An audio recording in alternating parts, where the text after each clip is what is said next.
দেখেন কি রকম খারাপ পথ। কেমন লাগতেছে বাবা? এখানে উঠতে কষ্ট হইতেছে? কষ্ট হইতেছে না? আচ্ছা, জীবন শেষ হয়ে যাবে না। আজ যত উপরের দিকে যাচ্ছি আস্তে আস্তে পাহাড়টা ততই খারাপ হচ্ছে। দেখেন আমরা হচ্ছে এই যে এখানে আসছি, এখানে একটা ছোট মন্দির, আর আমাদেরকে যেতে হবে ওই যে ওইখানে যাওয়ার উদ্দেশ্যে আমরা হাঁটতেছি। আর এই হচ্ছে পথ, কষ্ট হচ্ছে, তবে এই ভিউগুলা যখন দেখি তখন ভাবি যে কষ্ট না করলে তো এই ভিউটা আমি দেখতেই পারতাম না। সমুদ্র সৈকত, পাহাড়, ঝর্ণা, ইকো পার্ক, প্রকৃতি যেন সেজেছে তার নিজ রঙে। তাই তো ভ্রমণ প্রিয় পর্যটকদের কাছে এই চট্টগ্রামের সীতাকুণ্ড মিরসরাই যেন জনপ্রিয় পর্যটন গন্তব্য। বছরের প্রায় সব সময় এখানে পর্যটকের আনাগোনা লেগেই থাকে। তাই তো আজ আমরাও চলে এসেছি এই সীতাকুণ্ড অভিযানে। এখান থেকে ঘুরে আমরা চলে যাব পতেঙ্গা সমুদ্র সৈকতে। আমরা কিভাবে ঢাকা থেকে মিরসরাই আসলাম এবং কিভাবে বৈরী পথ পেরিয়ে আমরা ভৈয়াছড়া ঝর্ণা অভিযান সম্পূর্ণ করলাম এবং ঝর্ণার গা ভিজিয়ে কিভাবে আমরা সীতাকুণ্ড চলে আসলাম। চলুন তবে শুরু করি আমাদের এবারে সীতাকুণ্ড ভ্রমণ অভিযান। ভৈয়াছড়া ঝর্ণা ঘুরে সেখান থেকে এখন চলে আসছি এই সীতাকুণ্ড পাহাড় ভ্রমণ করার জন্য। আর এখানে আসলে আপনারা এই লাঠিগুলো সাথে নিয়ে নেবেন, কারণ এই পাহাড়ে উঠতে এবং নামতে এই লাঠিগুলো আপনাকে খুবই হেল্প করবে।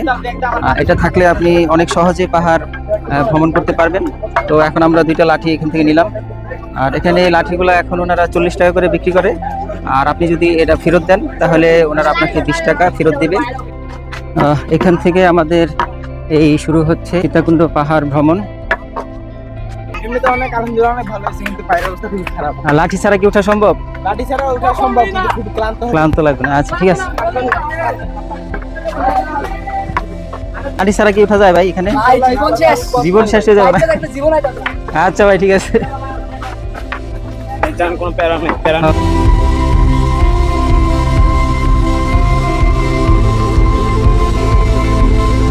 আপনার যদি মনের জোর থাকে, মনের সাহস থাকে যে না আমি লাঠি ছাড়াই এখানে উঠবো এবং নামবো, সেটাও আপনি পারবেন। ভাই আপনারা কি ঘুরে আসছেন?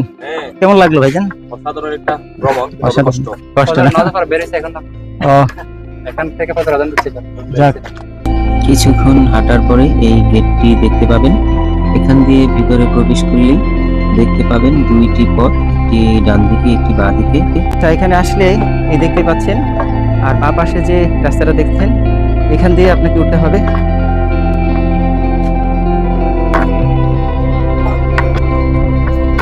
কটার সময় উঠছিলেন এখানে? 10টার সময় উঠে এখন আসলেন আর কি, রেস্ট নিছিলেন। কোথেকে আসছেন ভাইজান? মুন্সিগঞ্জ থেকে। আচ্ছা,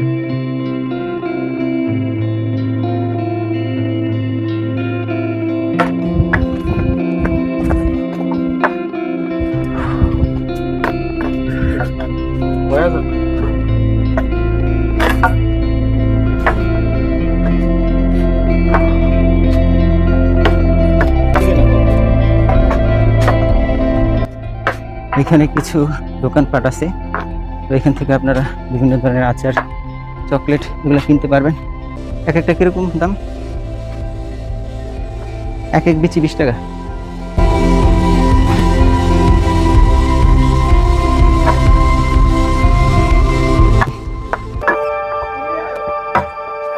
আস্তে আস্তে যত উপরের দিকে যাচ্ছি আস্তে আস্তে পাহাড়টা ততই খাড়া হচ্ছে। এখনো বেশ কিছু পথ যেতে হবে, প্রায় আধা ঘন্টার মতো লাগবে এখনো। তো যাই দেখি।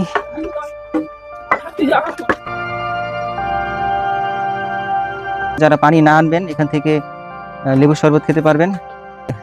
খুব ভালো। কতটুকু উঠলেন? বেশি তো উঠা হয় না, এখনই হাঁপায় গেছেন?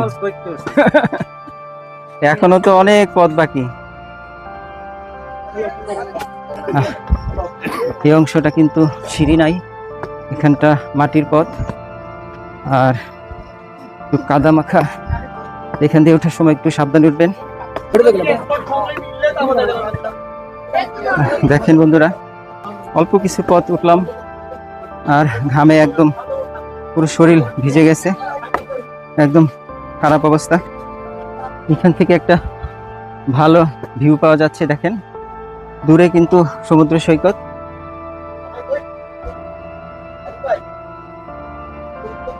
কেমন লাগতেছে এটা কোন?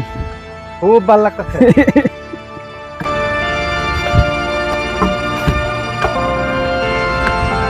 আর যারা লাঠি ছাড়া আসছে তাদের এই অংশগুলো উঠতে একটু বেশি কষ্ট হচ্ছে। কিন্তু লাঠি আনো নাই না, লাঠি ছাড়া উঠতে কেমন লাগতেছে? কষ্ট হইতেছে? হ্যাঁ, লাঠি আনলে ভালো হইতো না? তাহলে ভুল করে ফেলাইছো। যাক, আমরা কিন্তু ভুল করি নাই, আমরা কিন্তু লাঠি নিয়ে আসছি।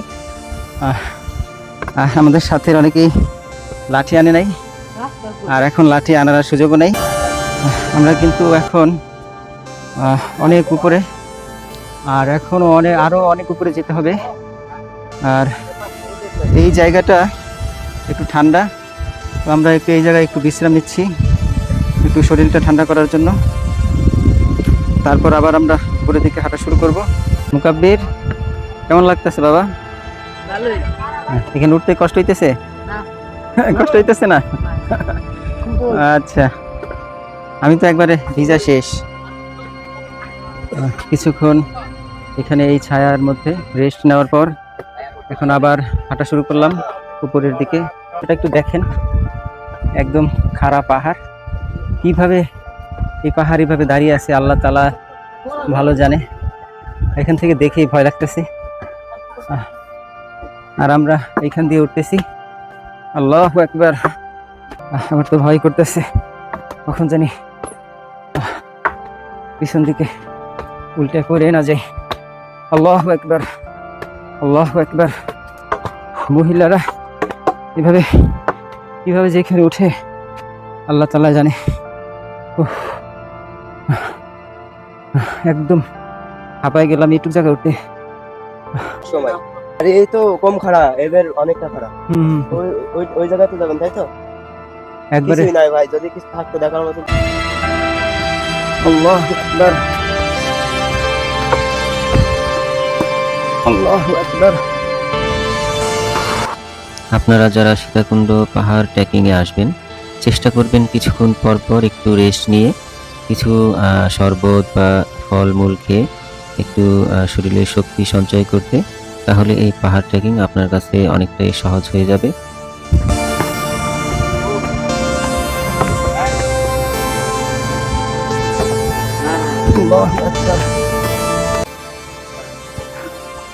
এক একটা ধাপ উঠবেন আর এরকম দোকান পেয়ে যাবেন টং।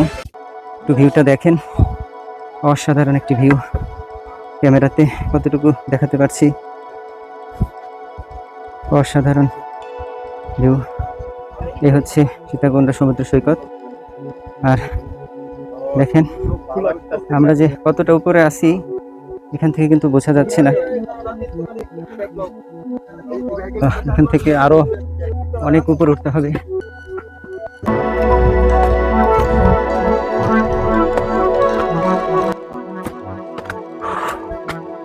এখানটাতে বসে একটু ফিরিয়ে নেই।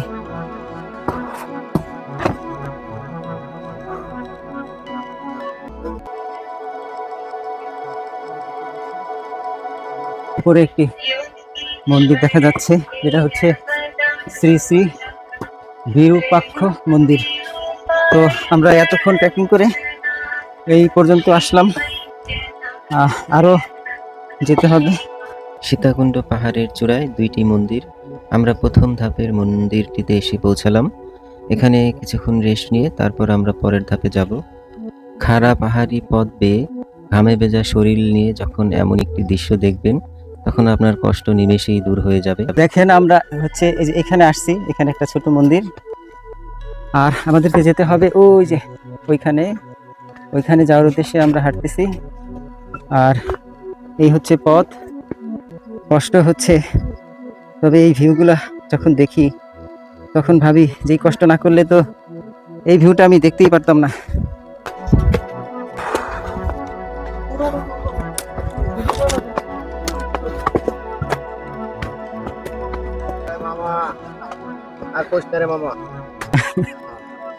আর কি কেমন লাগতেছে? আবার আসবেন ভবিষ্যতে? না, ঠিকই আছে। হোসেন ভাই, কি অবস্থা ভাই? কেমন লাগতেছে? আলহামদুলিল্লাহ। আয় পড়ছি, উপরে এসে পড়ছি, যেটা পাহাড়ের একদম চূড়া, সেখানে চলে আসছি।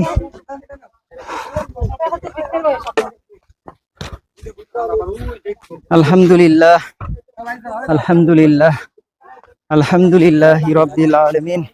চলে আসলাম এই সীতাকুণ্ড পাহাড়ের চূড়ায়। এখান থেকে যে ভিউটা পাওয়া যাচ্ছে অসাধারণ, অসাধারণ। এটা আসলে ভাষায় প্রকাশ করা যাবে না, কত সুন্দর, কত চমৎকার একটা ভিউ এখান থেকে পাওয়া যাচ্ছে। মনে হচ্ছে যেন ড্রোন থেকে ভিউটা দেখতেছি।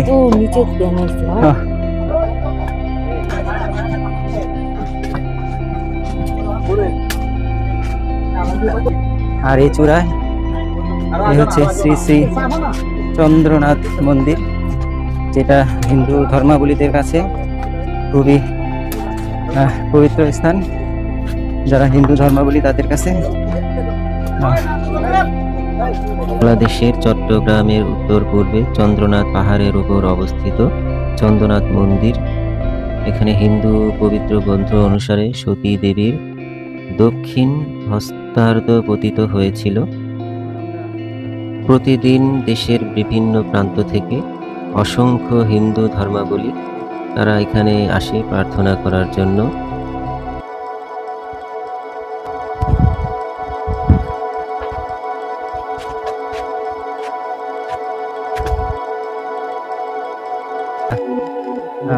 প্রার্থনা করতেছে। এই পথ ধরে এখন আমরা আস্তে আস্তে নামবো।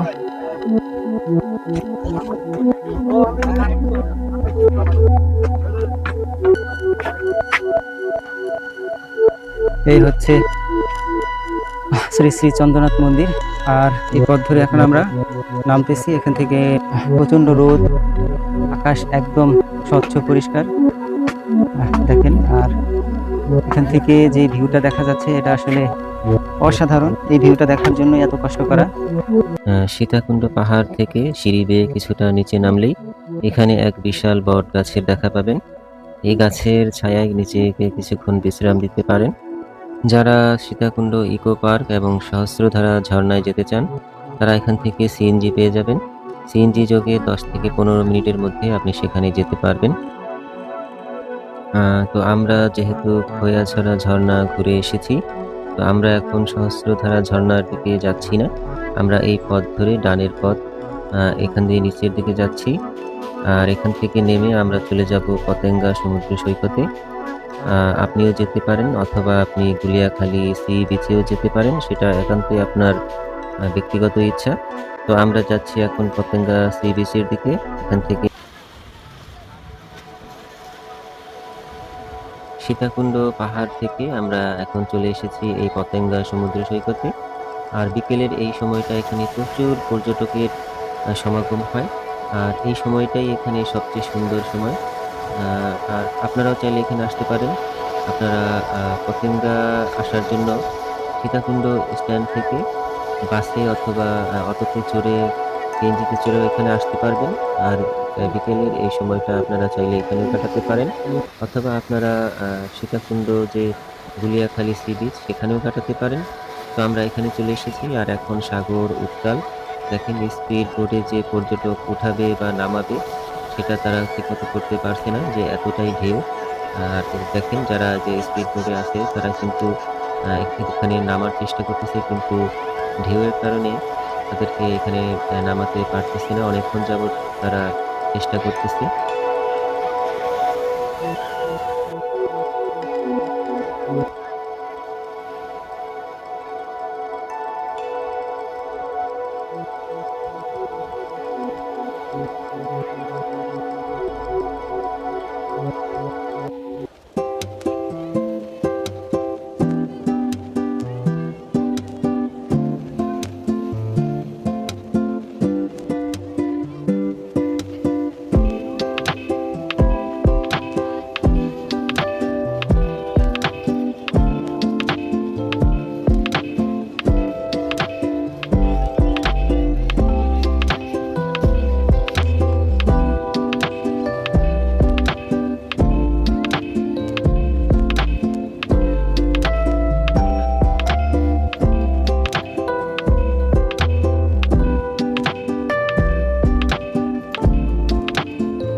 অসাধারণ একটি দিন কাটিয়ে আজ এখান থেকে বিদায় নিব। ভিডিওটি ভালো লাগলে একটি লাইক দিবেন এবং সাবস্ক্রাইব করে পাশেই থাকবেন পরবর্তী ভিডিও দেখার জন্য। আজ এখান থেকে বিদায় নিচ্ছি। আল্লাহ হাফেজ।